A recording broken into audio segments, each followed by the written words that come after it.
Hello, Murray Newlands with YourStory here in San Francisco at the VentureBeat offices with Jolie Odell, the managing editor of VentureBeat. Thank you for coming on the show. Oh, thank you so much for having me. So we're both speaking at Sean's up-and-coming PR Summit. So what do you see as the future of media?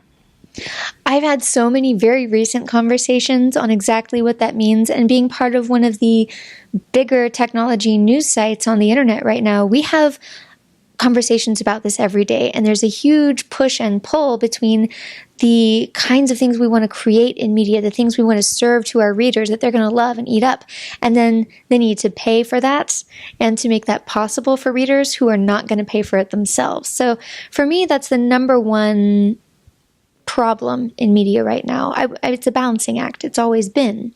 But I think the future of media has so much less to do with advertising. I think in the future, for very successful news sites and content sites, you're going to see fewer ads, less sponsored content, but the units that are there are going to cost a lot more for the advertisers. As a result, they'll be more valuable because there are fewer of them.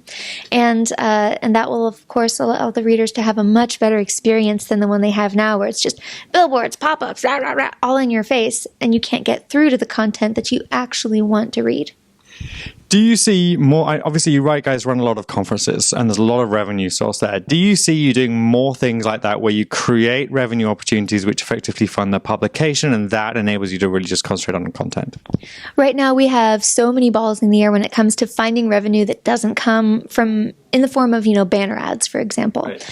And I think a lot of the publications right now who are on the very edge of that kind of revenue, they're looking at the same things. They're trying to create research products. They're doing a lot of events. Some of them are doing consulting work as part of the media product that they create. So I think it's very exciting because right now everybody's trying to find out what is that revenue stream that's going to be bigger than advertising. Because I think we all know deep down, the ad train is coming to the last stop at some point. Now, given that trend, what do you see as the future of content?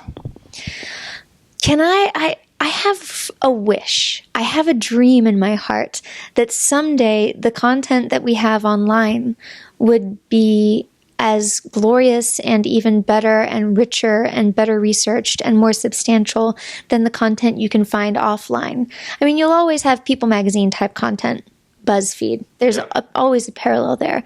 But I would like to see even more National Geographic and New Yorker and New York Times type content online.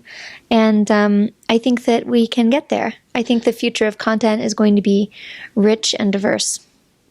How do you think that's going to happen when fewer and fewer tech companies are paying? Increasingly, it's about free contribution, looking for companies, stuff within companies to be producing content, and there is always an internal conflict when that's happening.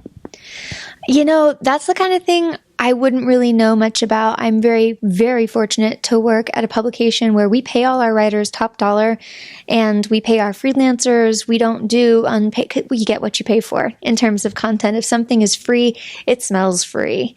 And would you take free food or free clothes you found on the sidewalk? Some people would. I might. But free content's kind of the same thing.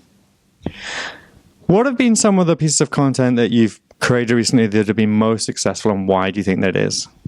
Hot dang, I'm so glad you asked that. We have a story this morning on Edward Snowden allegedly turning over everything he knows about the NSA to the FSB in Russia, the new KGB, basically.